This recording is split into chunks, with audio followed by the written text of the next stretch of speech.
Sambuddhassa Kuddho attam najanati Kuddho dhammang napasati Anda tammang tadahoti Yang kuddho sahati naramti. Persujudan kepada beliau yang berberkah, yang maha suci, yang telah mencapai penerangan sempurna oleh diri sendiri. Persujudan kepada beliau yang berberkah, yang maha suci, yang telah mencapai penerangan sempurna oleh diri sendiri. Persujudan kepada beliau yang berberkah, yang maha suci, yang telah mencapai penerangan sempurna oleh diri sendiri. Orang yang marah tidak mengetahui apa yang baik. Orang yang marah tidak melihat dhamma. Hanya ada kebutaan dan kegelapan pekat ketika kemarahan menguasai seseorang. Dikutip dari Kodana Sutta.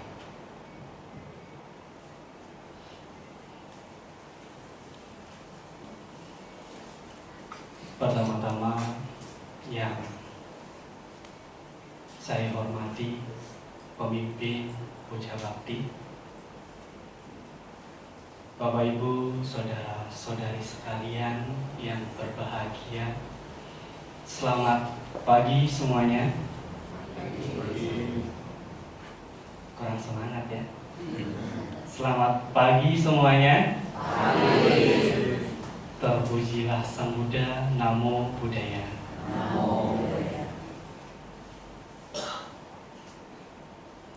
Pada kesempatan pagi hari ini merupakan pagi yang cerah, pagi yang indah. Dan di samping itu pun Bapak Ibu saudara-saudari sekalian sudah meluangkan waktunya dalam kewihara guna kembali menguatkan, mengokohkan keyakinan kepada tiratana Buddha, Dhamma, dan Sangha. Akan tetapi sebelum itu, Samanera ingin bertanya kepada Bapak Ibu saudara-saudari sekalian, bagaimana kabarnya? Sehat semua? Sehat.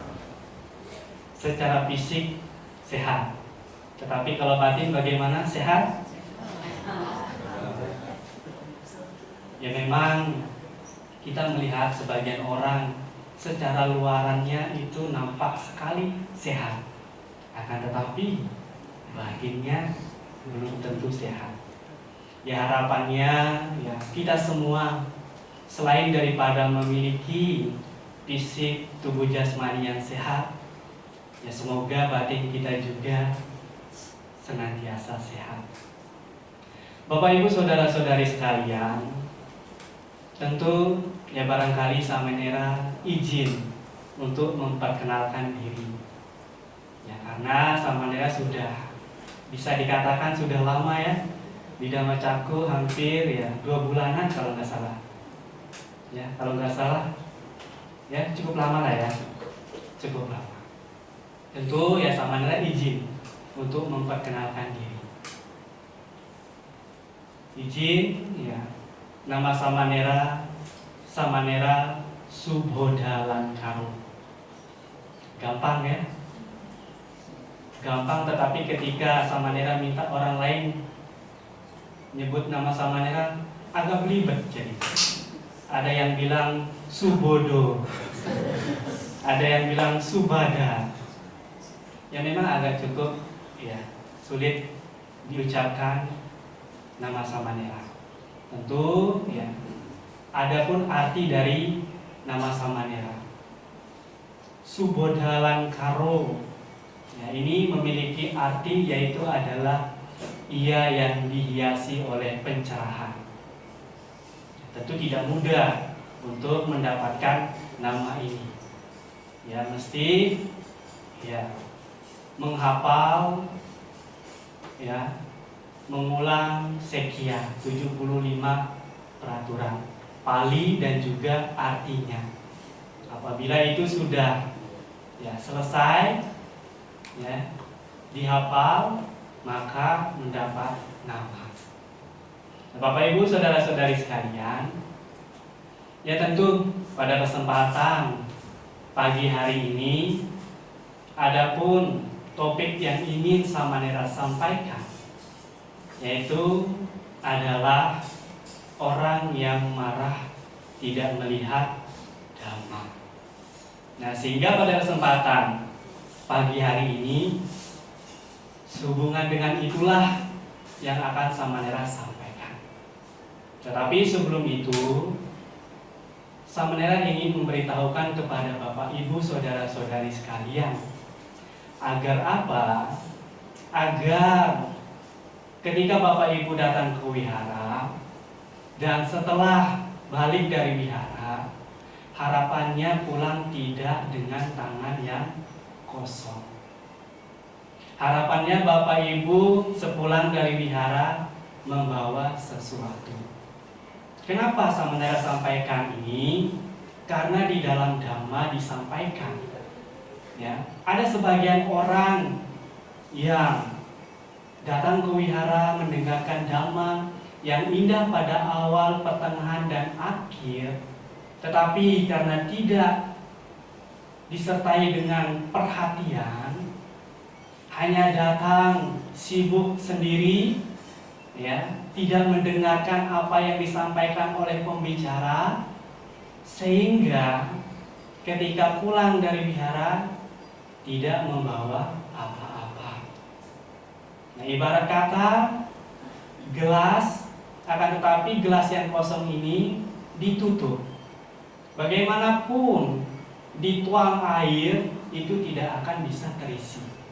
Ya, demikian pula kalau datang ke wihara, ya, tidak disertai dengan perhatian, maka pulang nantinya dengan tangan yang kosong. Nah, oleh karena itu Bapak Ibu saudara-saudari sekalian, hendaknya ya ketika mendengarkan Dhamma, ya kita sertai dengan penuh perhatian, ya, baik ketika awal, pertengahan, ataupun akhir. Nah, sehingga ketika sepulang dari wihara ada yang dibawa, ya, ada yang dibawa, sehingga tidak sia-sia datang ke wihara. Ibarat kata gelas yang kosong tetapi tidak ditutup, nah sehingga kalau diisi air bisa penuh oleh air itu sendiri.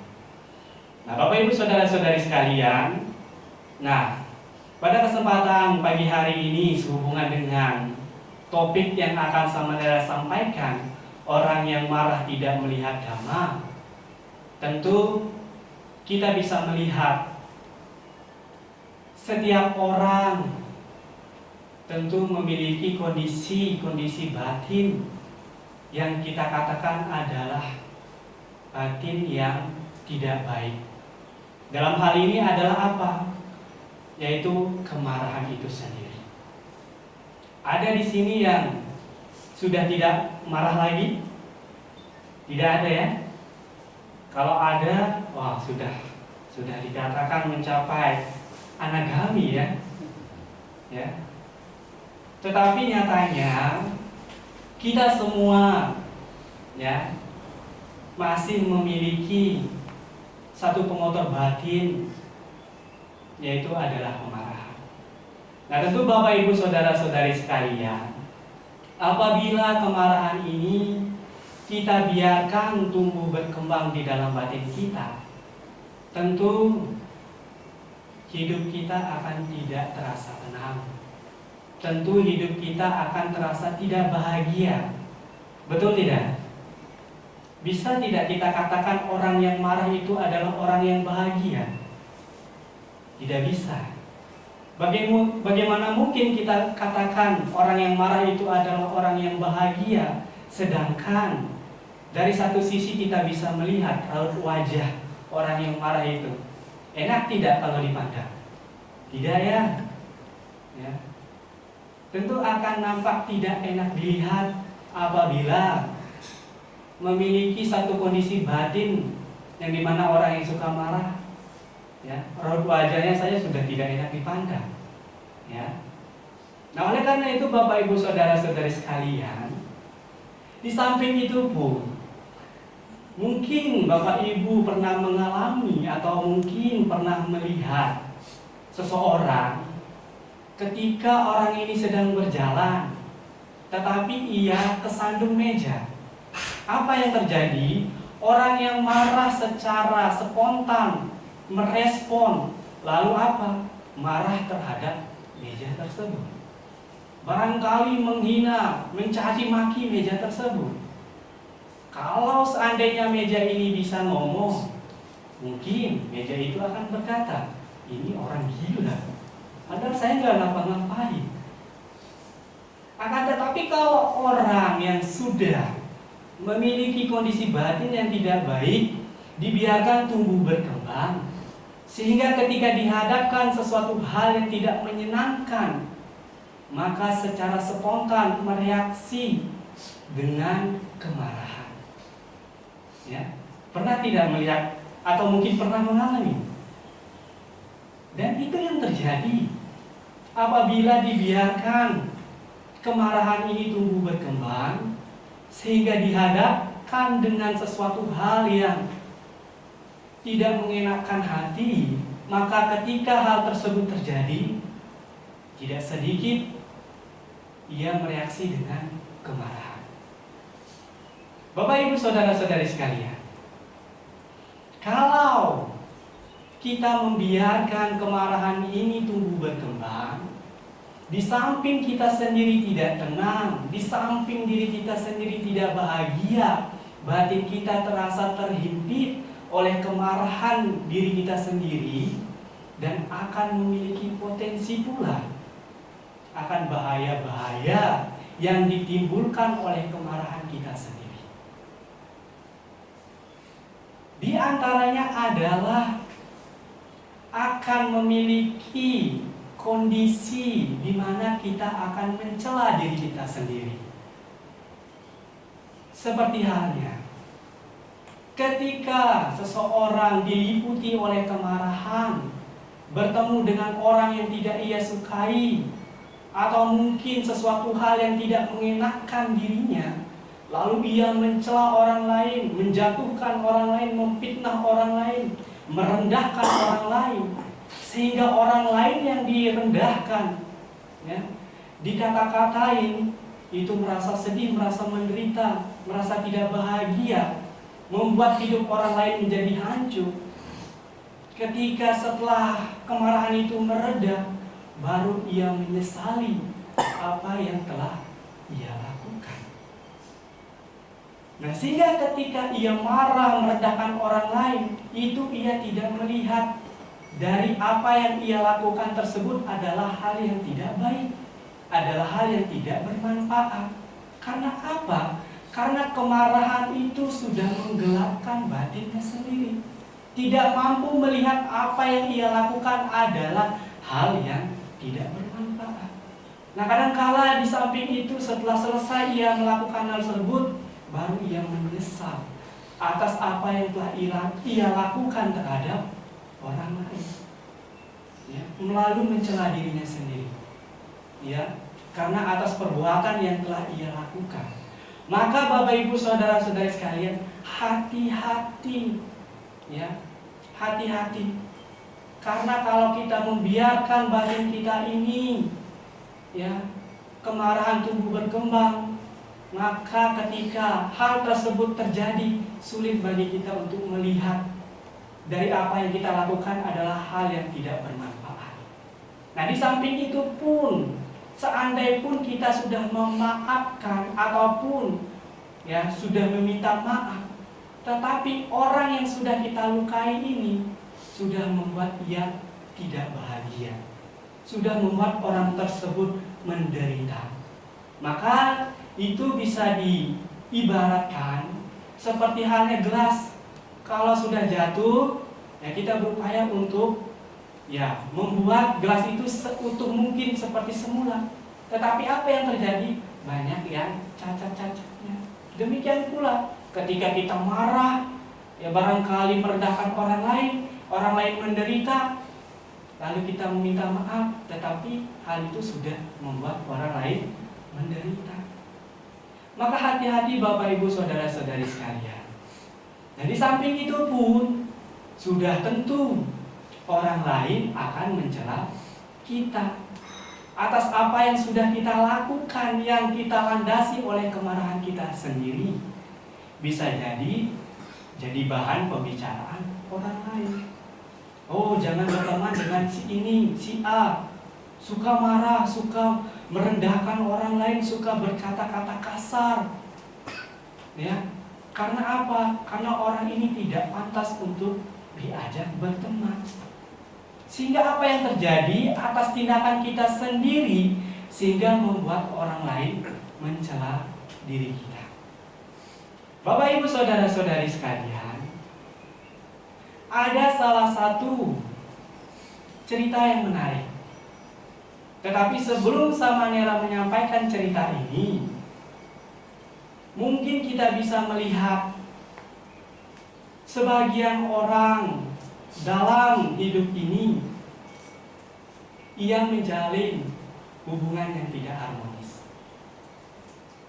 Ia selalu bertengkar.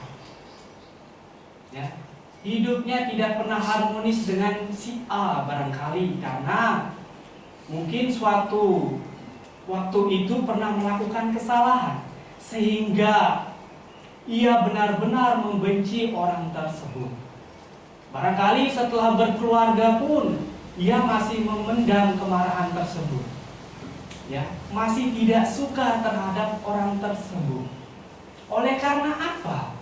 Oleh karena ia masih jengkel, ia masih marah, ia masih dendam, ia masih tidak terima.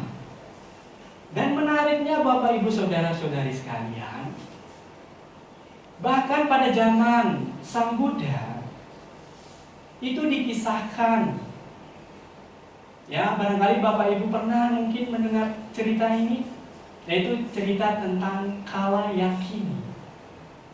Ya, mungkin Bapak Ibu pernah sebagian mendengar cerita ini.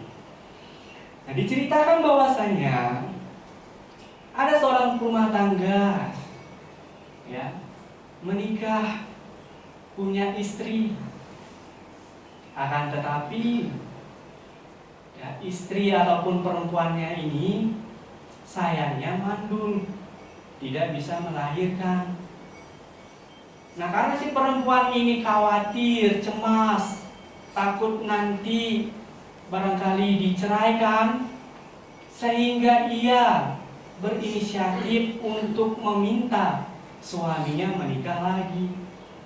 Ya, menikah lagi. Dan apa yang terjadi? Suaminya pun menikah lagi. Ya, sehingga punya istri dua.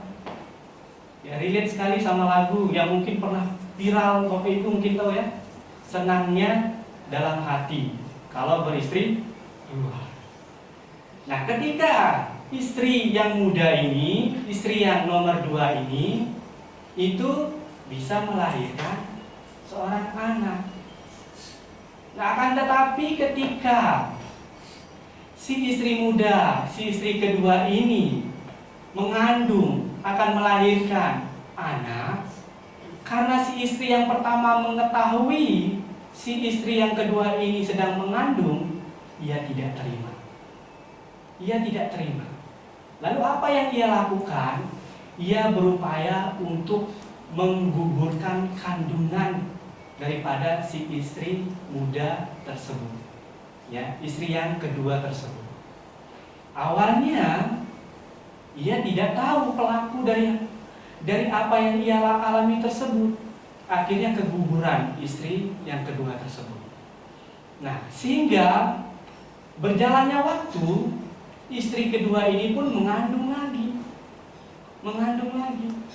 Apa yang terjadi? Keguguran lagi. Karena pelaku daripada istri yang pertama ini tidak terima. Nah, Saat itulah ia mengetahui bahwa ia mengalami keguguran itu karena ulah si istri pertama ini. Nah, berjalannya waktu mengandung lagi. Nah, sehingga si istri muda ini berupaya agar si istri yang pertama ini tidak menggugurkan kandungannya. Tetapi walaupun begitu, si istri pertama ini melakukan berbagai cara agar bisa menggugurkan kandungan istri muda tersebut. Sehingga apa yang terjadi? Keguguran lagi dan meninggal dunia. Akan tetapi ketika ia menutup usia, ia meninggal, ia memiliki harapan tekad agar ia bisa membalas atas perbuatan yang dilakukan oleh si istri pertama tersebut. Apa yang terjadi? Di kehidupan selanjutnya mereka bertemu lagi.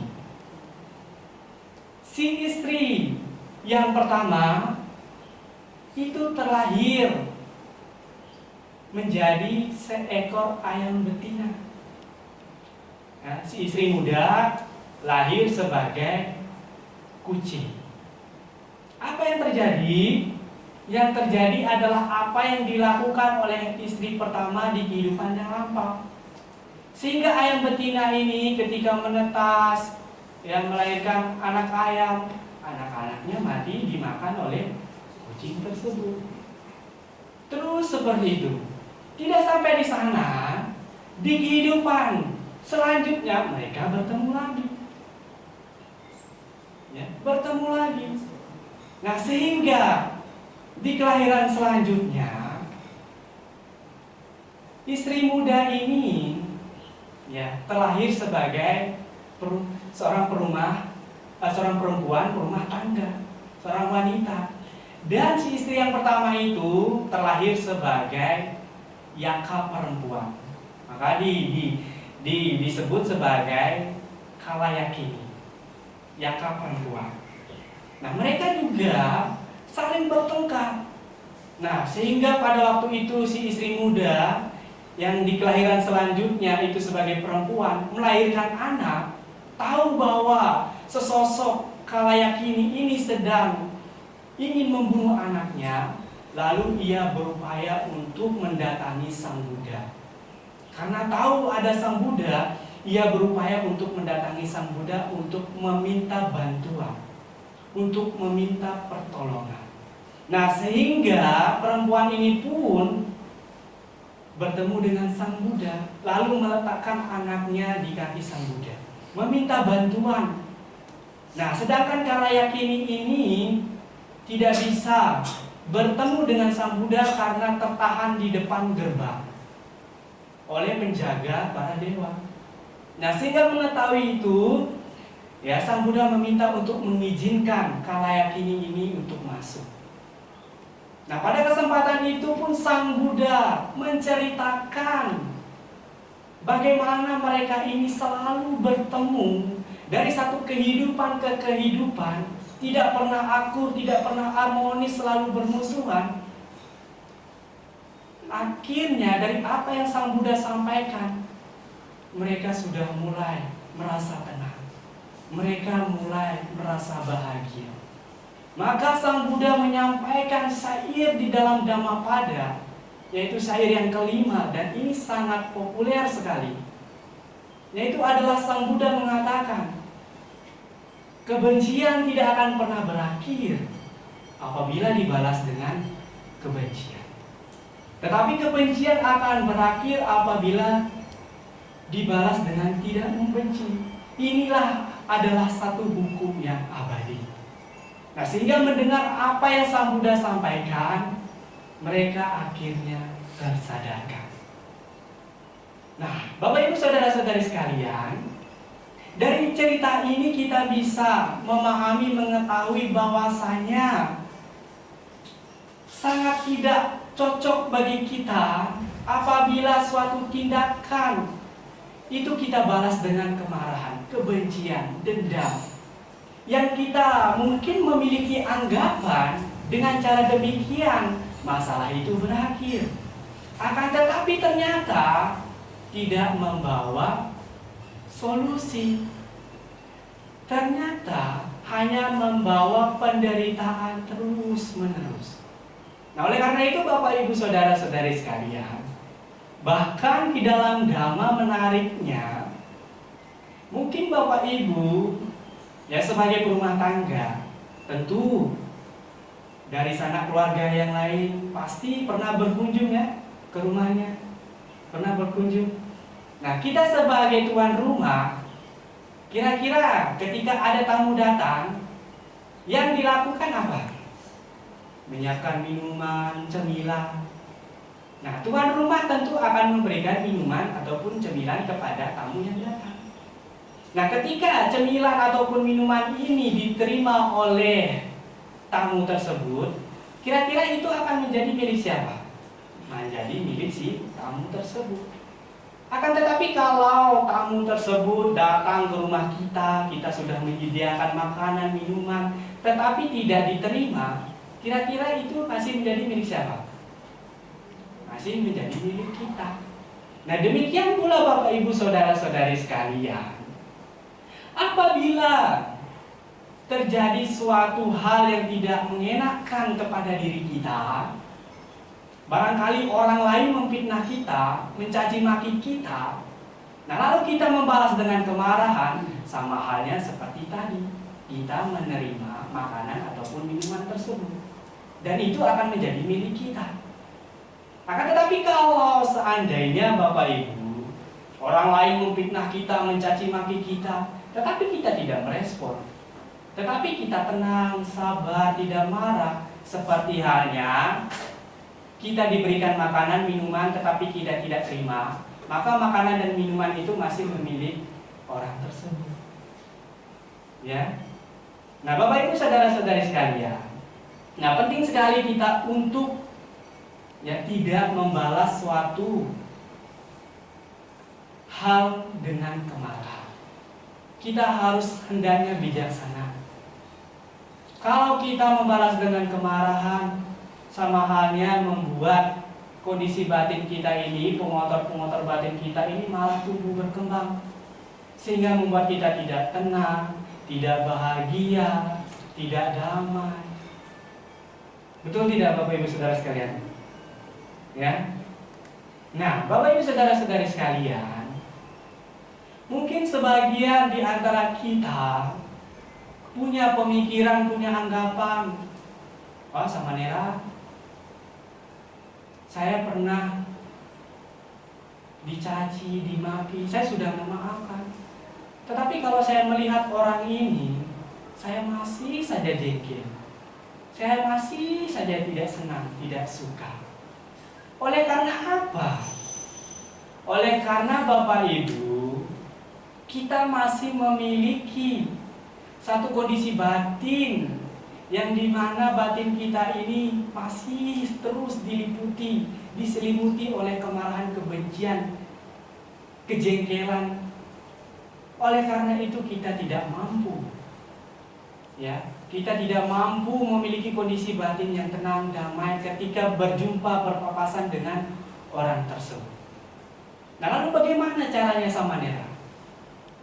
Nah, caranya adalah ada salah satu sutta yang menarik sekali. Nama suttanya adalah Duttiya Agatapati Vinaya Sutta. Tentu kita tahu bahwasanya setiap orang di dunia ini pasti punya sisi baiknya. Setuju tidak Bapak Ibu? Pasti ada sisi baiknya. Dan menariknya di sutta ini, itu ada cara untuk kita bagaimana melenyapkan kemarahan yang ada pada diri kita.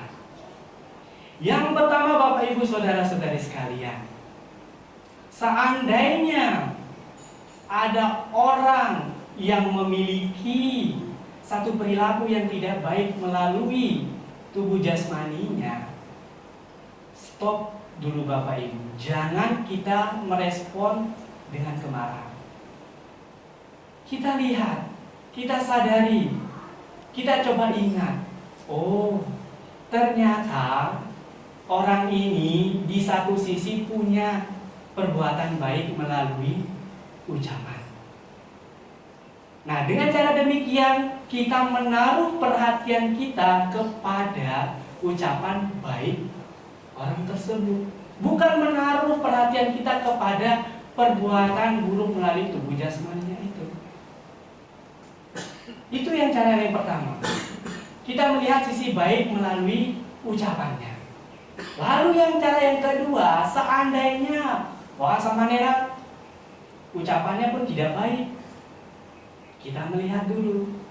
Mungkin sebagian orang ternyata di sisi yang lain punya perbuatan baik melalui tubuh jasmani. Pernah membantu orang, ya. Kita menaruh perhatian kita kepada perbuatan baik yang dilakukan melalui tubuh jasmaninya tersebut.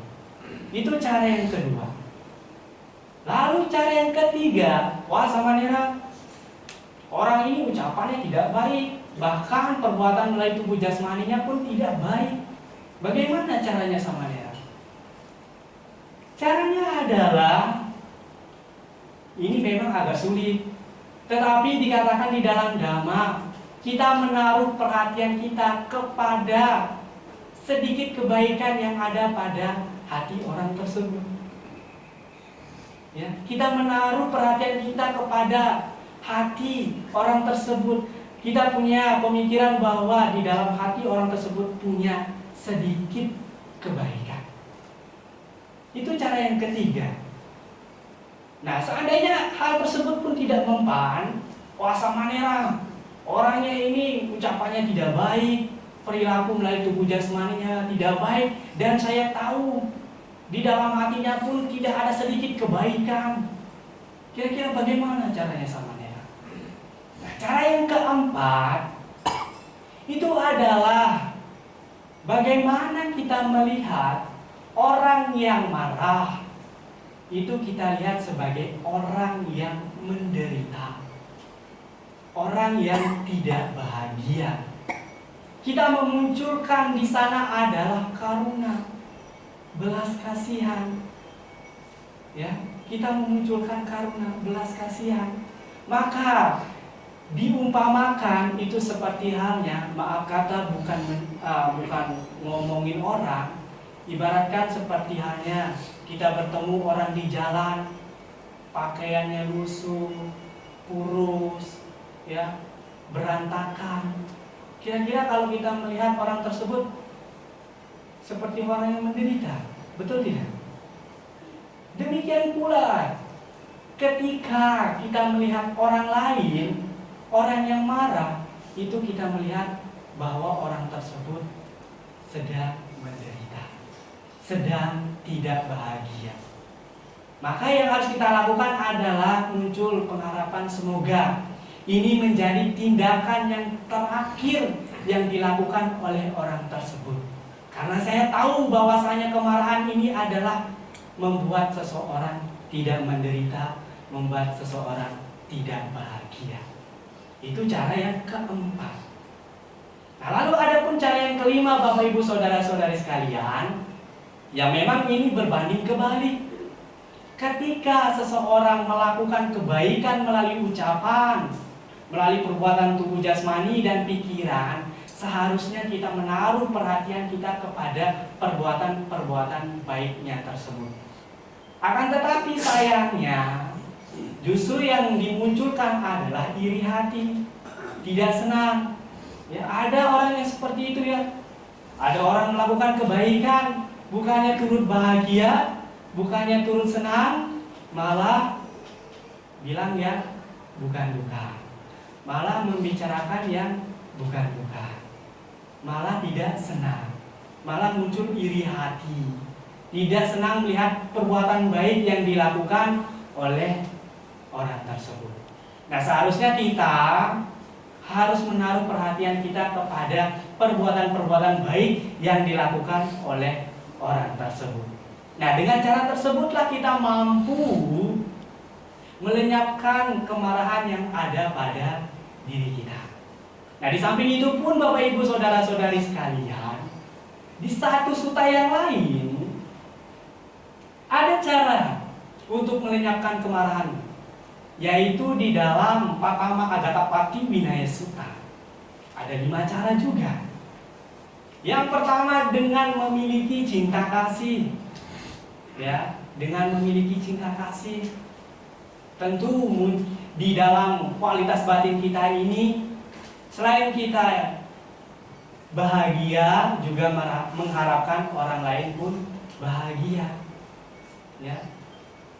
Yang kedua yaitu memiliki karuna, belas kasihan ataupun belas kasih. Ya. Lalu yang ketiga yaitu dengan cara kita memiliki batin yang seimbang. Ya, batin kita ini seimbang, tidak mudah marah terhadap perlakuan orang yang lain kepada kita. Itu cara yang ketiga.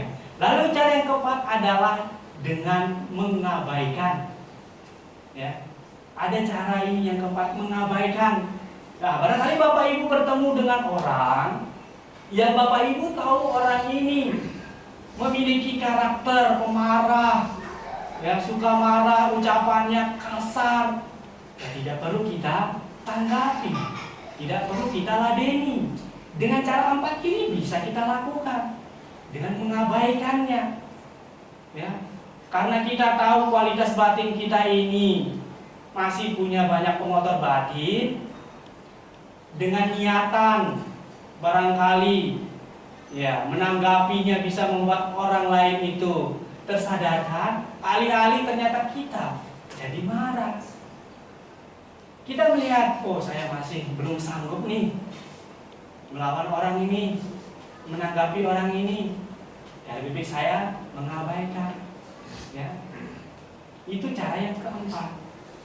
Tetapi yang cara keempat ini tidak berlaku kita lakukan kepada orang tua. Ya. Nanti orang tua memarahi anaknya karena bandel.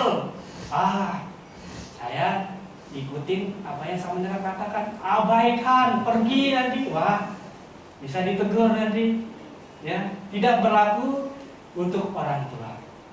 Nah, adapun cara yang kelima adalah dengan merenungkan sehubungan dengan karma.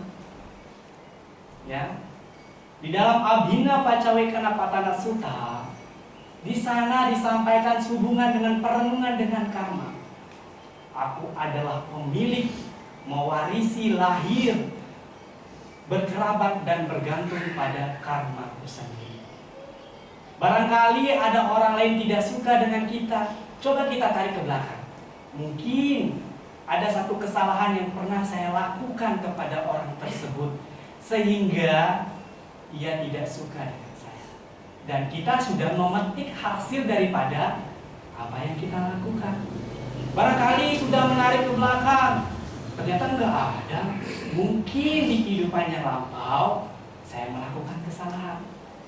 Merenungkan kembali sehubungan dengan karma. Nah, karena kita tahu bahwa kalau saya menanam kejahatan, maka yang akan saya petik kemudian hari adalah penderitaan lagi. Jangan kita balas dengan kemarahan. Karena kita tahu kejahatan akan membuahkan hasil penderitaan sehubungan dengan karma yang kita lakukan, maka kita memiliki sikap yang bijaksana. Tidak lagi merespon suatu hal dengan kemarahan. Ya, itu.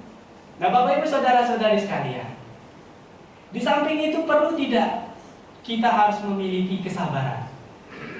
Perlu ya? Perlu. Untuk apa? Menahan agar kondisi batin yang tidak baik yang berupa kemarahan ini tidak muncul pada batin kita. Harus memiliki satu bentuk kesabaran, ketahanan. Ya. Tidak mudah marah. Ya. Nah, ibarat kata kalau tahu kalau saya mau marah, tenang sejenak. Tarik napas 3 kali, hembuskan. Tarik napas, hembuskan. Tarik napas, hembuskan. Agar apa? Agar kemarahan itu tidak muncul. Agar tidak berkembang. Ya, itu bisa kita lakukan. Nah, di samping itu Bapak Ibu Saudara-saudari sekalian, ada manfaat-manfaat yang bisa kita peroleh apabila kita memiliki kesabaran. Nah, bisa dicari. Nama sutanya adalah pertama Akhanti Sutta.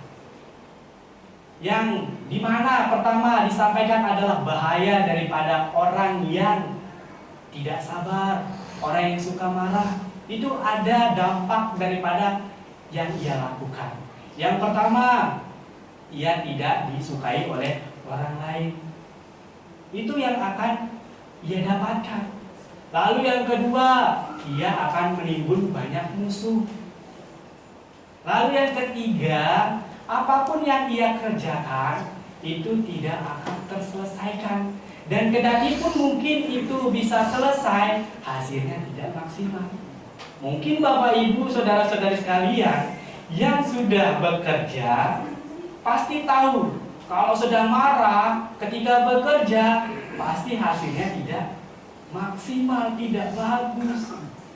Ya. Setuju tidak? Pasti Bapak Ibu pernah merasakan kalau kondisi batin sedang marah, tidak sabar mengerjakan sesuatu, kendati pun itu selesai, hasilnya tidak bagus. Ya, tidak maksimal. Itu yang ketiga. Lalu yang keempat, Bapak Ibu Saudara-saudari sekalian, sebelum orang tersebut tutup usia, itu memiliki kondisi batin yang tidak tenang, tidak bahagia, dan setelah tutup usia, ia terlahir di alam yang tidak bahagia. Itu yang didapat akibat daripada orang yang tidak sabar. Dan sebaliknya, kalau orang sabar, itu disukai oleh banyak orang, menimbun banyak teman, dan apapun yang dikerjakan itu memberikan hasil yang maksimal, hasil yang bagus. Kalau orang yang sabar, tidak terburu-buru, ya, teliti, jeli, maka hasil yang didapat adalah hasil yang maksimal, hasil yang bagus. Betul tidak? Betul kan? Saudara juga pernah mengalami hal tersebut. Saudara dulu pernah kerja. Kalau kerjanya itu tergesa-gesa, tidak sabaran, hasilnya tidak maksimal. Tetapi kalau kerja sabar, tidak terburu-buru, tidak mudah marah, maka hasil yang didapat adalah hasil yang maksimal, hasil yang bagus. Dan di samping itu yang keempat, sebelum tutup usia itu memiliki kondisi batin yang tenang, damai, bahagia.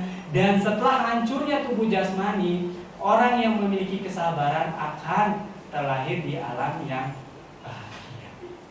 Nah, oleh karena itu Bapak Ibu Saudara-saudari sekalian, penting sekali kita memahami, mengetahui bahwasanya kemarahan ini adalah suatu hal yang tidak baik bagi kita sendiri utamanya. Karena apa? Karena kalau kita membiarkan kemarahan ini tumbuh berkembang di dalam batin kita, yang akan terjadi adalah membuat kita tidak bahagia, ya, membuat kita tidak tenang. Ya, barangkali sehubungan di awal tadi, Samanera sempat singgung Bapak Ibu Saudara-saudari sekalian. Apa itu? Ada tidak yang di sini yang belum pernah marah? Tadi jawabnya pernah semua kan? Pernah semua. Dan menariknya, Samanera ingin sampaikan ada di salah satu sutta, yaitu adalah Kakacu Pamasutta, yang dimana diceritakan ada seorang perumah tangga yang kaya raya yang bernama Wedehika, dan ia mempunyai pembantu yang bernama Kali. Nah, Wedehika ini, ya, si perumah tangga ini itu dikenal oleh banyak orang. Yang pertama, dia orangnya baik, dia orangnya lemah lembut, dia orangnya cinta damai. Orang-orang mengenal Wedehika ini dengan hal-hal tersebut. Akan tetapi si Kali, si pembantunya ini berpikir, Ia berpikir bahwasanya apakah benar Wedehika majikannya ini adalah orang baik, adalah orang yang cinta damai, ya, sehingga pembantunya ini mencoba mengetes Wedehika, si majikannya, karena ia punya anggapan majikannya ini tidak marah mungkin karena pekerjaannya itu rapi, bangun tepat waktu, ya, sehingga majikannya ini tidak pernah marah. Sehingga ia mencoba mengetes majikannya. Nah, apa yang dilakukan? Esoknya pembantunya kali ini sengaja bangun terlambat. Bangunnya di siang hari. Karena Wedehika melihat pembantunya ini bangun terlambat, sikap yang dimunculkan oleh Wedehika adalah pertama, raut wajahnya tidak enak dilihat. Pertama, ia tidak berkata-kata kasar, ucapannya masih lemah lembut, tetapi raut wajahnya sudah tidak enak dipandang. Belum puas nih sekali, belum puas. Saya masih berpikir majikan saya pasti ada kemarahan. Sehingga di kemudian hari pun ia sengaja terlambat lagi. Ya, melihat si kali ini bangun terlambat, dimarahilah dia. Dengan apa? Dengan kata-kata yang kasar. Ya, dikata-katai dengan kata-kata yang kasar, yang merendahkan. Sampai di sana si kali ini belum puas juga. Ya, belum puas juga.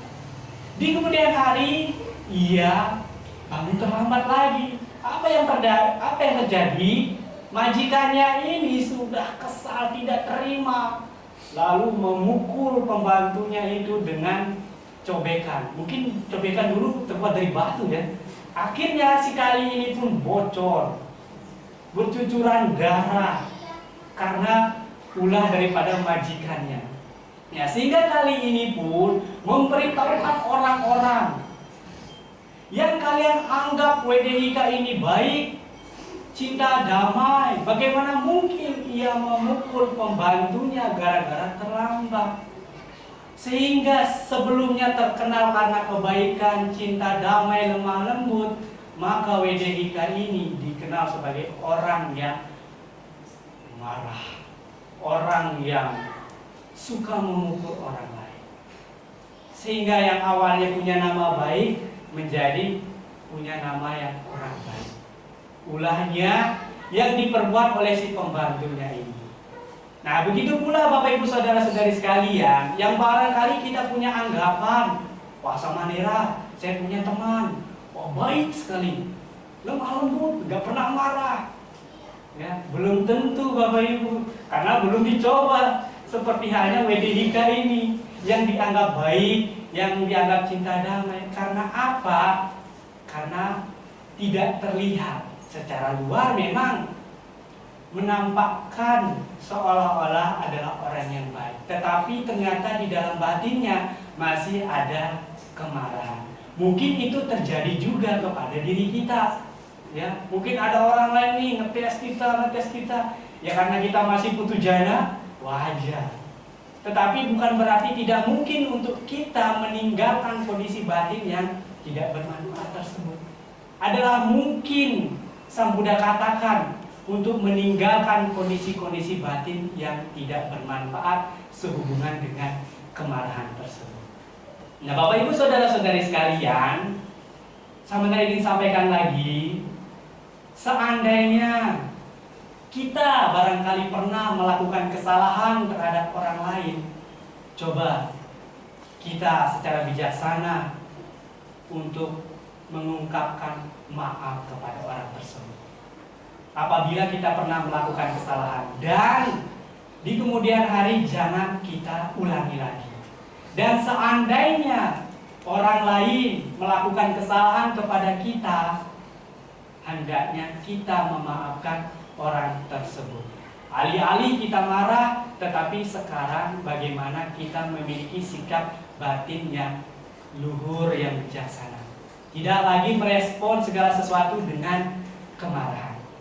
Nah, Bapak Ibu saudara-saudari sekalian, sebagai penutup, saya meminta kepada Bapak Ibu saudara-saudari sekalian mengikuti setiap apa yang Sang Mandala katakan, ya, mengikuti setiap apa yang Sang Mandala katakan. Nah, silakan Bapak Ibu semuanya bersikap anjali dan ikuti setiap apa yang Sang Mandala katakan. Jika saya telah berbuat kesalahan kepada siapapun, melalui pikiran, ucapan maupun perbuatan, semoga saya dimaafkan, agar saya dapat hidup damai dan bahagia. Saya juga memaafkan siapapun yang telah berbuat kesalahan kepada saya, melalui pikiran, ucapan maupun perbuatan, agar mereka dan saya dapat hidup damai dan bahagia.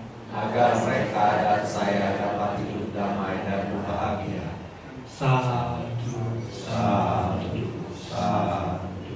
Ya, demikian yang dapat Sang Mandala sampaikan. Semoga kita semua selalu maju di dalam dhamma. Sang Mandala akhiri sampai sata bhavantu sukitata. Semoga semua satwa hidup berbahagia. Sadu, sadu, sadu. Selamat pagi, terpujilah Sang Buddha. Namo Buddhaya. Namo Buddhaya.